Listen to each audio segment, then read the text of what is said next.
अस्सलाम वालेकुम नाज़रीन, प्रोग्राम विजन बाय राजा आते जुल्फ़कार के साथ आपकी खिदमत में हाज़िर हूँ। लो जी, टलियाँ खड़क गई हैं क्योंकि ये कहा जा रहा है कि वज़ीर आज़म नवाज़ शरीफ और चीफ़ जस्टिस काज़ी फ़ाइज़ ईसा एक लीथल कॉम्बिनेशन बनने जा रहा है। ये कॉम्बिनेशन किन के लिए लीथल है? टलियाँ क्यों खड़की हैं? आज के प्रोग्राम में ये आपके साथ शेयर करेंगे। और फिर फैज़ाबाद धरना अमल दरामद कमीशन, तीनों सर्विसेज चीफ को खतूत लिखे गए हैं, वो क्या कहानी है ये आपके साथ शेयर करेंगे। और फिर एक इंतहाई दिलचस्प खबर, इलेक्शन की गहमा गहमी ख़त्म होने के बाद बहुत ज़्यादा इम्कान है कि पाकिस्तान के दो बड़े ख़ानदान एक रिश्तेदारी में इकट्ठे हो जाएं। ये क्या मामला है ये भी आपके साथ शेयर करेंगे। मगर इससे पहले कि अपने प्रोग्राम को आगे बढ़ाएं, आपसे गुजारिश है कि अगर अभी तक आपने हमारा चैनल सब्सक्राइब नहीं किया तो प्लीज़ कर लीजिए। साथ ही बेल आइकॉन भी दबा दीजिए ताकि जो ही हमारा कोई नया प्रोग्राम अपलोड होता है तो उसका नोटिफिकेशन फौरी तौर पर आपको मौसूल हो सके। प्रोग्राम का बाकायदा आगाज़ करते हैं नाज़रीन। आजकल तो रोज़ाना ही इतनी तेज़ रफ्तारी और इतनी बर्क रफ्तारी से डेवलपमेंट्स हो रही हैं कि बंदा अगर कहे ना कि हम इसको दिन में 2 व्लॉग्स में कवर कर लें तो बड़ा मुश्किल हो जाता है। क्योंकि व्लॉग जितनी देर में रिकॉर्ड होता है, एडिट होता है, आप तक पहुंचता है, तो उतनी देर में पुलों के नीचे से बहुत सारा पानी गुजर चुका होता है। लेकिन आपको पता है, न्यूज़ टू यू की तो ये एक खसूसियत है कि हम आपके साथ वो खबरें शेयर करते हैं जो कि एक्सक्लूसिव हों, ताकि आपको ऐसा ना लगे कि अगर आपने हमारे चैनल पे देखा है तो इस दौरान आप कोई जो है कोई जो रूटीन की खबरें अगर आप मिस भी कर दें तो आपको ये फील ना हो कि अच्छा आपने कुछ मिस किया, आपने कहा अच्छा यार हमें ज़्यादा बेहतर खबर मिल गई है। तो कुछ ऐसी सूरत आ रही है जी। फैज़ाबाद धरना अमल दरामद जो कमीशन है, जो कि सुप्रीम कोर्ट के हुक्म पर बना था कि 2017 में जो फैज़ाबाद में पाकिस्तान तहरीक लबैक ने धरना दिया था और जैसे एग्रीमेंट करके उनको उठाया गया था, पैसे दिए गए थे, उस पर जो उस वक़्त चीफ उस वक़्त के सुप्रीम कोर्ट के जज थे जस्टिस काज़ी फ़ाइज़, उन्होंने जो फ़ैसला लिखा था उस पर अमल दरामद क्यों नहीं हुआ, इसके लिए कमीशन तश्कील दिया गया। और उस कमीशन ने फिर आपको पता है बड़े रोले डाल दिए। और जनरल फयाज़ मीर जो उस वक़्त DGISI थे, नहीं उस वक़्त तो खैर वो DGC थे, उसके बाद DGISI रहे और रिटायर हुए, तो वो आने पे तैयार नहीं थे। लेकिन उन्होंने बड़ी कोशिशें की, वो आर्मी चीफ से भी मिले और मुबैना तौर पे वो chairman joint chiefs of staff committee से भी मिले, बाकी भी इधर उधर से मशवरे किए, लेकिन उनको बताया गया कि नहीं भाई जी, जाना तो पड़ेगा। तो जनरल फयाज़ ने भी फिर अपना बयान जो है वो रिकॉर्ड करवा दिया कमीशन के रूबरू, और बाकी तमाम लोगों को भी उन्होंने बुलवाया। लोगों के बयान रिकॉर्ड हो भी रहे हैं, तेज़ी से उसके ऊपर काम जारी है वजारत दाखिला के अंदर। और ये जो कमीशन है इसका जो टाइम था वो भी अब आलमोस्ट ख़त्म है, और हमारे ज़राए में ये बता रहे हैं कि ये कमीशन तकरीबन 1 महीना और टाइम मांगेगा। अभी इसके अंदर जो ताज़ा पेश रफ्त है वो ये है कि जो वफाकी सेक्रेटरी दिफा हैं, उन्होंने जनाब एक मुरासला तहरीर किया है तीनों सर्विसेज चीफ्स को, यानी कि चीफ़ ऑफ आर्मी स्टाफ को, चीफ़ ऑफ एयर स्टाफ को और चीफ़ ऑफ नेवल स्टाफ को।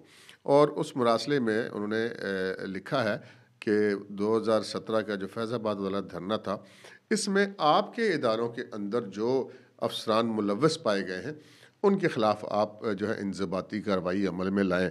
ये कोई छोटी सी पेशरफ्त नहीं है, ये एक बहुत अहम पेशरफ्त है। पाकिस्तान में से पहले कभी ऐसा नहीं हुआ, और अब अगर ऐसा हो रहा है तो इसमें हम बहुत ज़्यादा ये कह सकते हैं कि क्रेडिट जो है वो चीफ जस्टिस काजी फ़ाइज़ साहब को भी जाता है और chief of army staff general Asim Munir को भी जाता है कि वो इस सारे मामले को जो है वो एक पॉजिटिव वे में लेकर चल रहे हैं और मामलात को उनके उस मंतकी अंजाम तक पहुंचाने की कोशिश कर रहे हैं जहां पर उसको पहुंचना चाहिए। तो ये एक मामला है। और फिर जो उस वक़्त दीगर इदारों के अफसरान थे उनके बारे में भी उनको भी तलब किया जा रहा है, जो सियासतदान थे उनको भी तलब किया जा रहा है। तो ये मामला अब किसी तरफ चलता हुआ दिखाई दे रहा है। लेकिन अब खबर ये है कि वो पहले जो आपको पता है ना, जब इमरान खान प्रोजेक्ट इमरान खान अपने अरूज पर था, तो उस वक़्त इमरान खान हर अपनी तकीर में कहा करते थे मेरे पीछे फ़ौज खड़ी है, और बेशक हमारी कोई ऑडियो जो है वो रिकॉर्ड करे, फ़ौज को पता है मैं करप्ट नहीं हूँ। और ये कहते कहते वो यहाँ तक आ गए थे कि मेरे अलावा चॉइस क्या है इनके पास। तो फिर अगलों ने बता दिया कि चॉइस है कि नहीं है। मैंने उस वक़्त भी अपने व्लॉग्स में ये कहा था बार बार कि जो इस्टेब्लिशमेंट होती है वो कभी बांझ नहीं होती। तो बहरहाल वो जो इमरान खान साहब ने किया सो किया। लेकिन अब जब से इमरान खान साहब वाला जो सेम पेज था वो फट कर टुकड़े टुकड़े हो गया। और ये अभी जनरल आसिम मुनीर के आने से पहले जनरल बाजवा साहब के दौर में आपको याद होगा कि DGI इस पे आते उस वक्त के इफ्तिखार बाबर मेजर जनरल, अब तो वो भी लेफ्टिनेंट जनरल हैं, उन्होंने बाकायदा अनाउंसमेंट की थी कि जी पाक फ़ौज ने अपने बहुत सारे जो इजलासों के बाद एक तवील मुशावरत के बाद ये फ़ैसला किया है कि जी हम न्यूट्रल हैं, हम सियासत में हिस्सा नहीं लेंगे। और आप ये देखें बातें जो नहीं यहाँ पे लोग बड़ी करते हैं, मफरूज़ों पे लोग ज़्यादा बात करते हैं। अब यहाँ पे ना एक आम आदमी को ये कह कर लाजवाब करने की कोशिश की जाती है, और जी इस तरह किस तरह हो सकता है, एक इस तरह हो सकता है। लेकिन अगर हम ग्राउंड रियलिटीज़ को देखें ना, अब ये किसी के ऊपर इल्ज़ाम लगा देना, वो जी फलाना उसको उधर डाल रहा है, फलाना उसको उधर डाल रहा है। आप देख लीजिए जो लोग 9 मई में मुलव्वस हैं, उन्होंने एक छोड़ के अगर 10 भी प्रेस कॉन्फ्रेंसिंग की है तो उनके लिए माफ़ी नहीं है, कानून के ऊपर चला जा रहा है। लेकिन 2018 वाला काम नहीं है कि बंदे उठा उठा के PTI में शामिल कराए जा रहे हैं। किसी बंदे को किसी पार्टी में शामिल होने के लिए नहीं कहा जा रहा, कोई अपनी मर्जी से जिधर मर्जी जा रहा है वो एक अलग बात है। लेकिन आपको फुटप्रिंट नहीं मिलेंगे। आपको पिछले इलेक्शन में 80% 70% उम्मीदवार ये बता सकते हैं कि उनको किसने कहा था कि वो किस पार्टी में जाएं, लेकिन इस इलेक्शन में अभी तक कोई एक उम्मीदवार ये नहीं कह सकता कि उसको पाक फ़ौज के किसी इदारे ने, किसी एजेंसी ने कहा है कि आप फ़लाँ पार्टी को छोड़ के फ़लाँ पार्टी में चली जाएं। और इसकी एक और सबसे बड़ी मिसाल है, आप मेरी बात पे गौर कीजिएगा, जब से हमारे नए आर्मी चीफ आए जनरल आसिम मुनीर, आपने कभी एक बार भी उनको किसी सियासतदान से मिलते हुए देखा है? किसी सियासी पार्टी के सरबराह से मिलते हुए देखा है? किसी सियासी पार्टी के वफ्द से मिलते हुए देखा है? नहीं। वो बंदा सियासत में पड़ता ही नहीं है, वो बस अपने काम को देखता है, अपने फ़ौज के पेशा वाराना मामलात को देखता है, और मुल्की जो मामलात हैं उसकी एक महब वतन पाकिस्तानी के तौर पे उनको फ़िक्र है, वो रहती है, उसके लिए वो अपनी तजावीज़ भी देते हैं, अपनी आइडियाज़ भी देते हैं, सिविल मिलिट्री रिलेशनशिप को बड़ा बैलेंस रख के चल रहे हैं। तो इस सारी सूरत हाल के अंदर बहुत सारे अनासर ऐसे हैं जो डराने की कोशिशें करते हैं। पहले वही लोग कहते थे कि नवाज शरीफ आएगा ही नहीं, नवाज शरीफ आ गया, फिर कहते थे जी अच्छा वो, अब मैं पुरानी बात नहीं कर रहा, मैं भी ताज़ा बात कर रहा हूँ, नवाज शरीफ आ गया और उनका जी अच्छा आएगा तो फिर वो जेल जाएगा, नवाज शरीफ तो जेल नहीं गया। अच्छा वो आएगा तो एयरपोर्ट से गिरफ्तार होगा, तो वो नहीं हुआ गिरफ्तार। आएगा तो जब वो कोर्ट में सरेंडर करेगा तो बाद में बेल नहीं होगी, तो हो गई बेल। फिर जनाब वो आएगा तो उसको मुकदमे ख़त्म नहीं होंगे, मुकदमे ख़त्म हो गए। वो आएगा तो ता याद नैली ख़त्म नहीं होगी, ता याद नैली भी ख़त्म हो गई। अब वो कहते हैं वज़ीर आज़म नहीं बनेगा, कोई और बनेगा। अनाउंस हो गया जी वज़ीर आज़म तो वही बनेगा। अच्छा वो वज़ीर आज़म तो बन जाएगा, लेकिन उसके बाद छोड़कर जो नहीं है वो किसी और को बना देगा। अच्छा जी क्यों बना देगा? अच्छा जी वो अब उनको चाहिए कि वो सदर ममलिकत बन जाए, जैसे मुशाहिद हुसैन ने कल परसों एक इंटरव्यू में कहा जी उनको चाहिए कि सदर ममलिकत बन जाए। भाई क्यों बन जाए सदर ममलिकत? ए भाईजान, जब आप जंगल में जाए ना तो सामने से शेर आ जाए, फिर आपने कुछ नहीं करना होता, जो कुछ करना होता है शेर ने करना होता है। पाकिस्तान की सियासत का जो इस वक्त मैदान है ना, उसमें वक्त नवाज शरीफ जो नहीं है वो एक शेर की तरह आ गया हुआ है। अब जो कुछ करना है शेर ने करना है, बाकी सारे बस आप खदशात इज़हार करते रहें, ये करते रहें, वो करते रहें, एक अलग बात है। अब जो लोग जो नवाज शरीफ से डराने की कोशिशें करते हैं ना, वो एक बहुत मतलब वो ये सारे ज़्यादातर वो लोग हैं जो सियासी यतीम है। ये जितने लोग ऐसी बातें करें, अगर आप इनका माजी सारा रिकॉर्ड उठा के देखें, ये वो है जो गेट नंबर 4 वाली सारी पार्टियां हैं ना, मतलब कल्ला शेख रशीद तो नहीं है ना, बहुत सारे लोग हैं जो गेट नंबर 4 से अपने आप को वाबस्ता हमेशा से रखते आए हैं। तो वो अब हो गए सियासी यतीम, उठे वज गिरे ताले। तो अब जो है वो एक नया मतलब कट्टा खोल रहे हैं कि जी ये देखें काजी फाइज सा जो है वो तो किसी की बात ही नहीं सुनता, और वो तो इस तरह लकीर पे चलता है आइन की और कानून की। ऊपर से नवाज शरीफ आ गया, वो भी कहता है जी मैं तो आइन की बालादस्ती और अवाम की बालादस्ती और वोट को इज़्ज़त दो, और जनाब ये वो सारे वाले मामलात वाला। अब वो मतलब खींचा ताने की कोशिशें करते हैं, और देखो नवाज शरीफ हट गया फ़लाँ चीज़ से, नवाज शरीफ फ़लाँ चीज़ से हट गया। मैं बार बार अर्ज़ करता रहा हूँ, और भाईजान वो लीडर है, वो मतलब रोज़ाना बढ़ के नहीं मारता। उसने जो बात उसने एक दफ़ा कह दी सो कह दी, जब दूसरी दफ़ा ज़रूरत पड़ेगी तो कह देगा। मतलब वो इमरान खान की तरह टेप रिकॉर्डर की तरह 24 घंटे बजता तो नहीं रहता, मतलब एक तरीकाकार होता है हर बंदे का।